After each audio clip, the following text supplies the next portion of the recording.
उसी तरह कुछ प्रॉब्लम ऐसे रहता है जिसको मैनेजमेंट को टाइम रहते हुए देख लेना जरूरी है, क्योंकि अगर टाइम रहते हुए उसको कंट्रोल नहीं किया गया तो गया हाथ से, है ना। देखना जो छोटा बच्चा रहता है 12 साल या 13 साल या 14 साल, टीनेज हुआ है, अभी अभी यंग हो रहा है, तो उसके ऊपर माँ बाप लोग बहुत कंट्रोल रखते हैं। अब हम लोग के ऊपर नहीं रखेगा, हम लोग का 26 साल 27 साल या 30 साल का जो हो गया, हम लोग थोड़ी माँ बाप पूछेगा कहाँ जा रहे, क्या किससे बात कर रहे फ़ोन में हंस के, हम लोग से नहीं पूछेगा। लेकिन तुम लोग करोगे तो पूछा जाएगा क्या फ़ोन देख के हंस रहे क्यों, या क्यों, क्योंकि पता है कि इसका भी टाइम है, टाइम रहते हुए इसको बचा लिया गया तो बचा लिया गया। अदरवाइज अब जो कर, एक बार टाइम चला गया उसके बाद तो वो हंसे रोए फ़ोन में, घर वालों कैसे इग्नोर करेगा, जो करना है करे।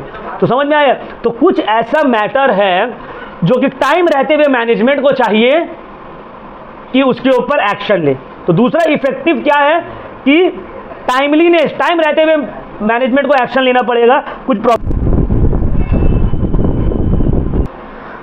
तो देखो, आज जो हम लोग चैप्टर स्टार्ट करने वाले हैं, इस चैप्टर का नाम है कंट्रोलिंग। क्या नाम है इस चैप्टर का? कंट्रोलिंग। फंक्शंस ऑफ मैनेजमेंट का ये लास्ट चैप्टर है। समझ में आ रहा है? लास्ट फंक्शन है मैनेजमेंट का, कंट्रोलिंग। तो what do you mean by controlling? Controlling का मतलब क्या है? कंट्रोलिंग का मतलब कंट्रोल करना है ना। किस चीज को कंट्रोल करना? परफॉर्मेंसेस को कंट्रोल करना। तो what do you mean by controlling? Controlling means checking the performance of the workers with the standard set. Controlling may be defined as the process through which managers evaluate and compare the actual performance of the employees with the predetermined or targeted plans.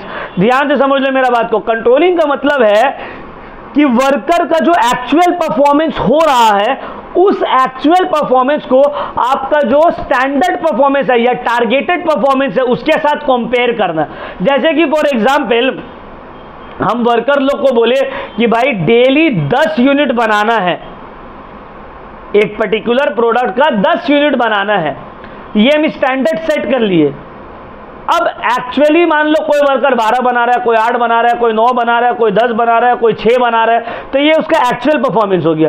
अब इस actual performance, ये actual output को जो हम standard set किए उसके साथ compare करना, चेक करना, इसी को बोला जाता है कंट्रोलिंग। ठीक है ना। तो फीचर्स या कैरेक्टरिस्टिक्स ऑफ कंट्रोलिंग क्या है? What are the features of controlling या characteristics of controlling?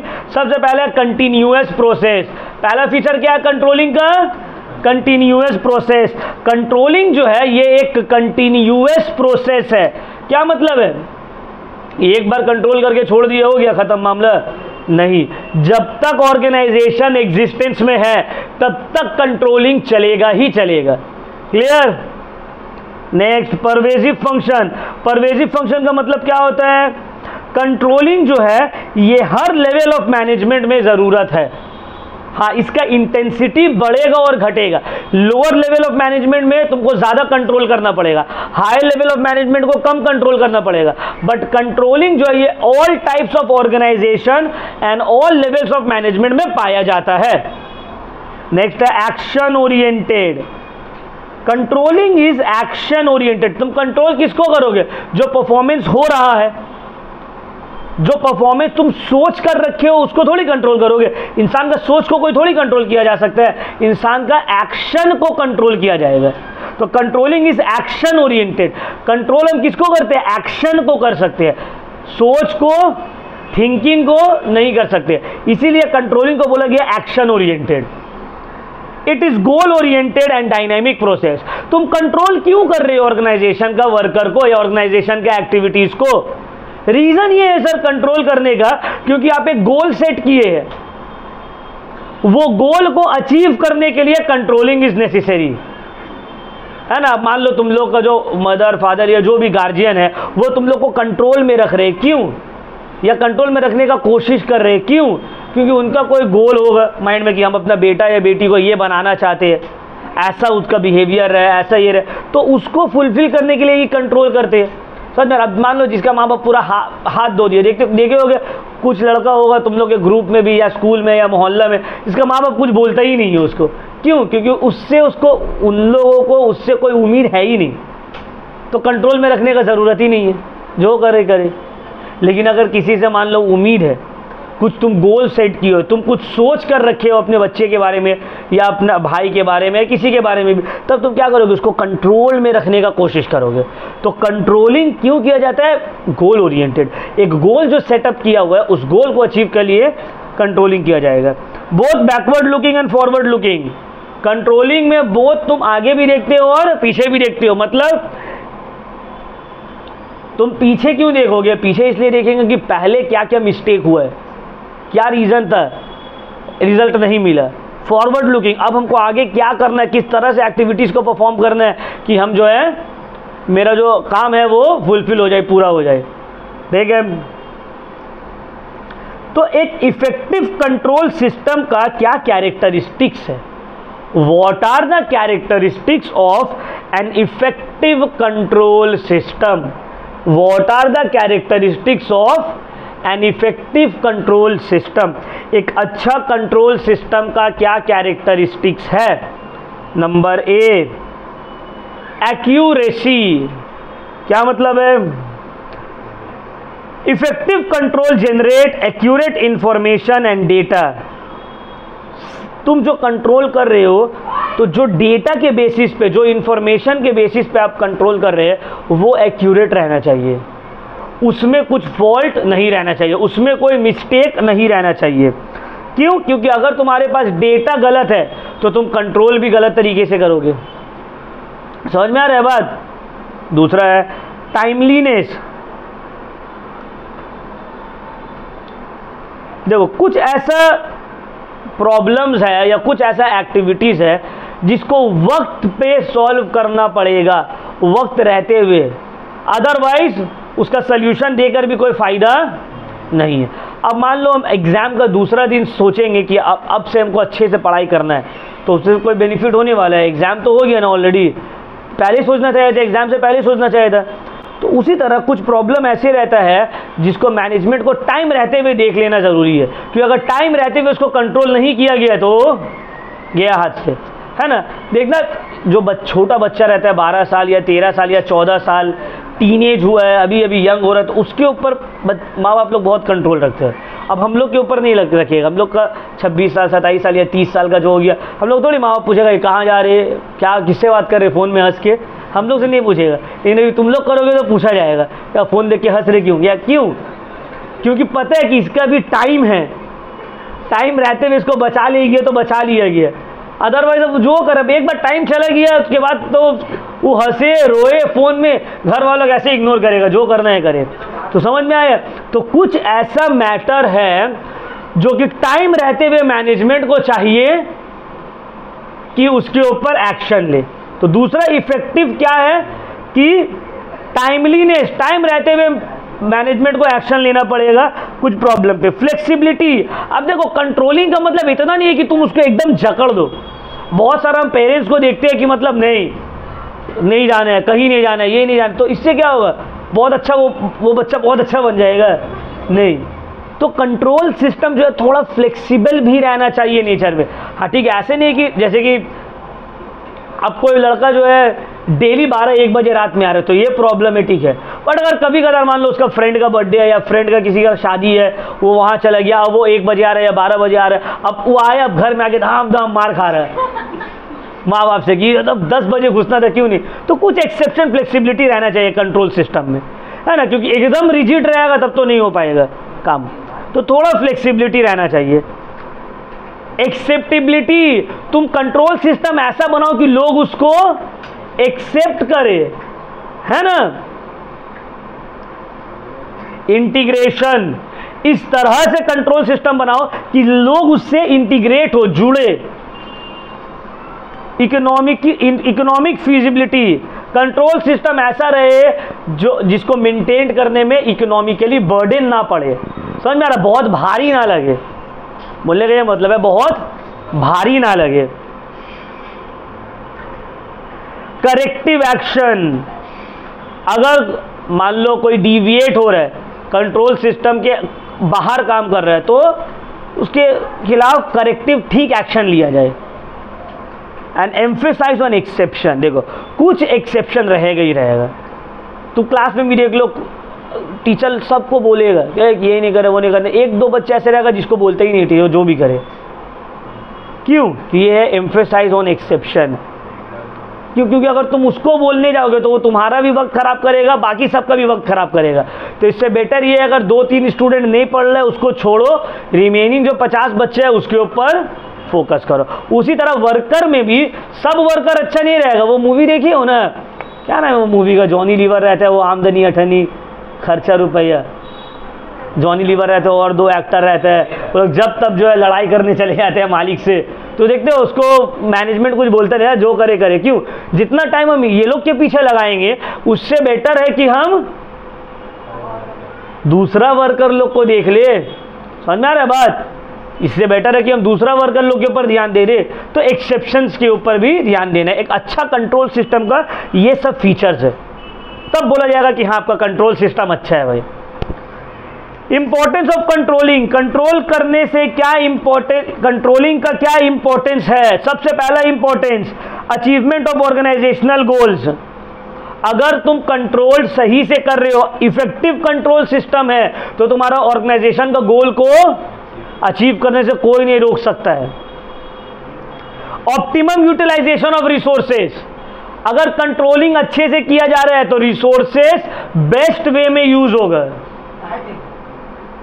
Coping with changes, controlling system तुमको चेंजेस के साथ कोप अप करने में हेल्प करेगा, है ना। देखो जब एक बच्चा रहता है, देखो बच्चा को अगर कुछ बोल दिया, अगर 10 साल 11 साल का बोल दिया, ये कर दिया पेरेंट्स लोग, तो वो उतना बुरा नहीं मानेगा। या अगर मेरे तरह भी कोई एक अडल्ट हो गया, हमको भी अगर मेरा माँ बाप कोई बोल देगा तो हमको बुरा नहीं मानेगा। पर तुम लोग का भी जो एज, अगर माँ बाप कुछ बोल दिया तो बुरा लग जाएगा बहुत, है ना, कि कैसे बोल दिया। अगर कोई 10 का 11 का 9 का स्टूडेंट है, अगर उसको कोई मान लो माँ बाप बोल दिया चाटो बात, उसको बुरा लग जाएगा। हम लोग ध्यान देना, ठीक है, सुनते सुनते आदत होगी, ठीक। और जो बच्चा भी है तो उसको भी कुछ नहीं लगेगा, ठीक है चलो पापा डांट दिए, मम्मी डांट दिए, है ना।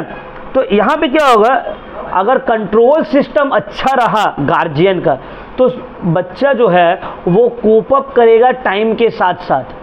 समझ में आ रहा है? बट अगर एक कोई गार्जियन एकदम रिजिड रहता है, मतलब अगर मान लो उसका जो 30 साल का बच्चा है उसके साथ वो जैसे बिहेव करते हैं, उसका अगर 15-16 साल का भी बच्चा है तो उसके साथ भी वो वैसे ही बिहेव कर रहे हैं, जबकि वो उनको लगता है जैसे कोई बड़ा है। अब जैसे मेरे साथ मेरा घर वालों जैसे बिहेव किया था, हम लोग का अलाउड नहीं था 10 बजे के बाद बाहर जाना, फ़ोन रखना अलाउड नहीं था, ये नहीं था। अभी मेरा छोटा भाई है, उसके साथ वैसा करेगा तो सुन लेगा नहीं। तो यहाँ पे क्या चाहिए, घर का कंट्रोल सिस्टम ऐसा होना चाहिए कि कोप अप कर ले चेंजेस के साथ, है ना। वक्त के साथ साथ बदलना होगा आदमी को, तो सेम मैनेजमेंट का भी होता है।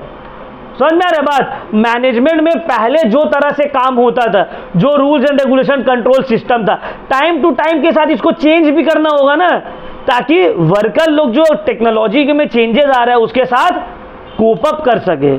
देखो जितना अभी जो गिग वर्कर लोग जो है, गिग वर्कर मतलब जो जोमेटो, रैपिडो, उबेर ये सब जो करता है, इसमें देखो यंग लड़का लोग ज़्यादा कर लेते हैं। यंग जो मान लो 22, 23, 24 का है, उन लोग को बहुत अच्छा लगता है। क्यों? क्योंकि देखो अभी का जो जनरेशन है उसको फिक्स्ड आवर ऑफ वर्किंग पसंद नहीं, वो अपनी मर्जी से काम करना चाहते हैं, जब मेरा दिल होगा तब हम काम करेंगे। दूसरा, उसको संगे संग पैसा चाहिए, अभी काम किए तो हमको अभी मेरा पैसा दे दो। और तीसरा, उसको किसी का बात सुनना नहीं है, किसी के अंडर में रहना पसंद नहीं है। तो ये तीनों फैसिलिटी उसको मिल जाता है गिग वर्कर्स लोग को। तुमको अगर 2 दिन नहीं चलाना है तो मत चलाओ, थोड़ी कोई उबेर कंपनी तुमको कॉल करके थोड़ी बोलेगा चला क्यों नहीं रहा गाड़ी, उसको कोई लेना देना नहीं है। तुम जैसे ही काम किए संगे संग तुम्हारे अकाउंट में पैसा आ जाते हैं। समझ में आया? तो इससे क्या हो रहा है, कोप अप करने में हेल्प होता है।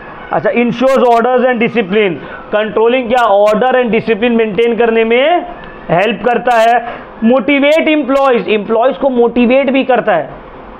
अब मान लो एक वर्कर है, वो जान रहा है कि यार हम लोग के ऊपर कंट्रोल रखा जा रहा है, तो वो क्या डर से मोटिवेट हो या खुश हो के मोटिवेट हो या लालच से मोटिवेट हो, मोटिवेट तो होगा ना वो कि हमको देखा जा रहा है, कंट्रोल किया जा रहा है, तो काम हमको अच्छे से करना है। कोऑर्डिनेशन ऑफ एक्टिविटीज़, अच्छा कंट्रोलिंग सिस्टम अलग अलग एक्टिविटीज़ को कोऑर्डिनेट करने में हेल्प करेगा। मिनिमाइजिंग दी एरर्स, कंट्रोलिंग सिस्टम एरर्स को कम से कम रखने में हेल्प करेगा और बेटर रिजल्ट देगा। ये सब इंपॉर्टेंस है कंट्रोलिंग का। अब देखो कंट्रोलिंग का सिर्फ इंपॉर्टेंस नहीं, बहुत सारे लिमिटेशंस भी है। हम ये पर्सनली नोटिस किए हैं, वो गार्जियन जो अपना बच्चा को बहुत ज्यादा स्ट्रिक्टनेस में लगते हैं ना, वो बच्चा आगे चल के एकदम उद्यम करने लगते हैं ज्यादा, चाहे वो लड़का हो या लड़की हो। जिसका मतलब जो छोटा लेवल में या कम 12, 13, 10 साल में जिसको बहुत कंट्रोल में रखा गया, स्कूल ले जाना पहुंचाना, ये नहीं करो वो मत करो, वो जब होता है ना 22-24 का, तब उसका एकदम किसी का सुनता नहीं है वो। तो कंट्रोलिंग का बहुत सारे लिमिटेशंस भी रहते हैं। क्या लिमिटेशंस है? पहला, डिफिकल्टी इन सेटिंग स्टैंडर्ड्स। देखो, कंट्रोल करने के लिए तुमको एक स्टैंडर्ड सेट करना होगा, और स्टैंडर्ड सेट करना बहुत डिफिकल्ट हो जाता है। अब मान लो मेरा क्लास में 15 बच्चा है अभी, अब 15 बच्चा में से हम बोले कि स्टैंडर्ड जो है सबको 70% लाना होगा, तो अब ये तो गलत हो गया, क्योंकि बहुत सारा स्टूडेंट है जो केपेबल है 90 का, उसके लिए स्टैंडर्ड 90 होना चाहिए। बहुत सारा स्टूडेंट है जो केपेबल है 40-50 का, तो उसके लिए 70 अचीव करना पॉसिबल नहीं है। तो तुम कौन सा स्टैंडर्ड सेट करोगे? तो स्टैंडर्ड सेट करना डिफिकल्ट हो जाता है कंट्रोलिंग के लिए। दूसरा, time consuming and costly affairs. Control करने के लिए तुमको किसी को रखना होगा ना, तो उसको का फ्री में कंट्रोल करेगा वो। जैसे कि स्कूल में भी एक रहता है ना, मैनेजमेंट एडमिनिस्ट्रेशन, तो क्या फ्री में है? उसको तो पैसा देना पड़ता है ना, प्लस टाइम कंज्यूमिंग भी है। तीसरा, no control on external factors. External factors के ऊपर कोई कंट्रोल तुम, अब हम जैसे कि मान लो प्लान बनाए कि नहीं, स्टूडेंट लोग का रिजल्ट हमको अच्छा करना है, इसके लिए हम पूरा कंट्रोल सिस्टम सही से रखें कि नहीं, डेली आना है, टेस्ट लेना है, ये करना है, हफ्ता में 1 दिन टेस्ट लेंगे। अब जो दिन मेरा टेस्ट लेने का था उस दिन बहुत ज़ोर ज़ोर से बारिश होने लगी है। अब बारिश के ऊपर मेरा कंट्रोल थोड़ी है, किसी का भी कंट्रोल नहीं है, समझ में? तो एक्सटर्नल फैक्टर्स के ऊपर किसी का कंट्रोल नहीं रहता है। Resistance from employees. बहुत सारे टाइम तुम कंट्रोल करोगे तो एम्प्लॉय रेजिस्ट करेगा, है ना। अब मान लो माँ बाप बहुत ज़्यादा प्रेशर डाल रहा है या कंट्रोल कर रहा है किसी को, मतलब दायरे में रहने की कोशिश कर रहा है, तो वो क्या करेगा? बच्चा रिवॉल्ट करना स्टार्ट कर देगा, बोले नहीं सुनेंगे। टीचर लोग भी अगर मान लो स्टूडेंट के ऊपर बहुत ज़्यादा प्रेशर डालना चालू कर देते हैं, कंट्रोल करने का ज़्यादा कोशिश करता है, तो क्या होता है? स्टूडेंट नहीं सुनने लगता है, रेजिस्ट करने लगता है। Limitations of corrective actions. तुम जो करेक्टिव एक्शंस यूज कर रहे हो सकता है वो करेक्ट ना हो या वो सूटेबल ना हो, तो ये सब लिमिटेशंस है किसका? कंट्रोलिंग का। अब देखो, relationship between planning and controlling. Planning और कंट्रोलिंग के बीच में क्या रिलेशनशिप है? देखो, प्लानिंग क्या है? फर्स्ट फंक्शन है मैनेजमेंट का। कंट्रोलिंग क्या है? लास्ट फंक्शन है मैनेजमेंट का। प्लानिंग क्या है? It is a mental process, समझ में आ रहा है? But controlling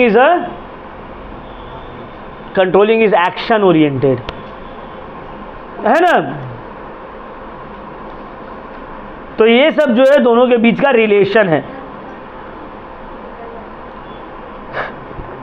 steps in the process of controlling. Steps in the process of controlling. क्या क्या स्टेप्स है? क्या क्या स्टेप्स है कंट्रोलिंग प्रोसेस का? सबसे पहला, setting the desired standard. Control करने के लिए पहले तुमको एक स्टैंडर्ड सेट करना पड़ेगा, है ना। अगर स्टैंडर्ड सेट नहीं किया गया तो कंट्रोलिंग करना पॉसिबल।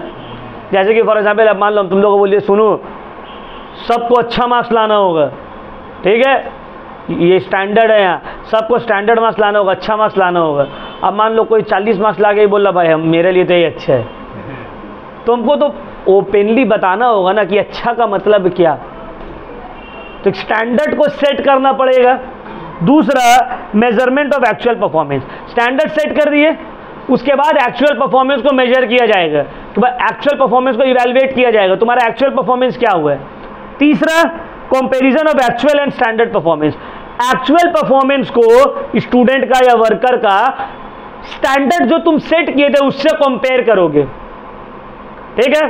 उसके बाद एनालिसिस द डिविएशन। अगर डिविएशन है, हम मान लो स्टैंडर्ड सेट किए 50%, किसी का आ रहा है 30%, तो कंपेयर किए, क्यों 20% कम आया, अब इसको फाइंड आउट करना, reason for deviation.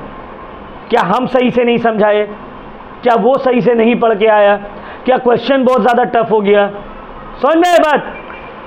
And last है taking corrective measures. Taking corrective measures का मतलब अब उस डिविएशन को सही करने के लिए कदम उठाना, मेजर्स लेना। क्लियर हुआ पॉइंट? ये सब है steps in the process of controlling, ठीक है ना।